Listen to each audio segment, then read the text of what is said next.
మీ బట్టలు అన్ని తీసుకున్నారు బయటికి? తీసుకోలేదు.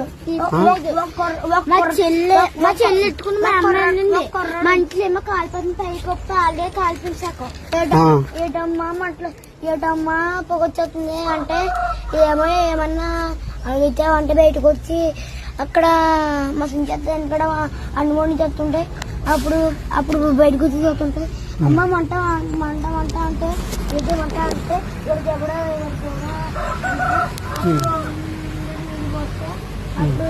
నీళ్ళు పోసారా? అయినా మంట తగ్గలేదు. ఇంకేం చేసి లేక బయటకు వచ్చేసాం. అప్పుడు వీరేశ్వరం కాలనీలోని ఇలా ఇల్లు కాలిపోయిన వీళ్ళిద్దరికి జన విజ్ఞాన వేదిక ఫ్యామిలీ ద్వారా ఒక 20,000 రూపాయలు ఇస్తున్నాం ఇప్పుడు. అంటే ఇది పూర్తిగా వాళ్ళకి ఇల్లు కట్టుకోవడానికి ఉపయోగపడకపోవచ్చు, కానీ నలుగురు సాయం చేస్తే ఒక్కొక్కరు కొంత వేస్తే మొత్తం వస్తుందన్న ఉద్దేశంతో దీనికి మనకి హైదరాబాద్ నుంచి అమ్ములు గారు గంగాధర్ గారు ఒక 10,000 ఇచ్చారు. అలాగే పట్టుపాడు నుంచి కంచుమర్తి చంద్రశేఖరరావు గారు 4,000, అలాగే నేను సుబ్రహ్మణ్యం ఒక 4,000, హైదరాబాద్ నుంచి వైజాగ్ నుంచి మాకు చెక్కపల్లి నానాజీ పుష్పాల్ గారు ఒక 2,000, మొత్తం 20,000 ఇచ్చాము. ఇద్దరికి చెరుకు 10,000 ఇస్తున్నామమ్మా. మళ్ళీ ఇస్తున్నారు.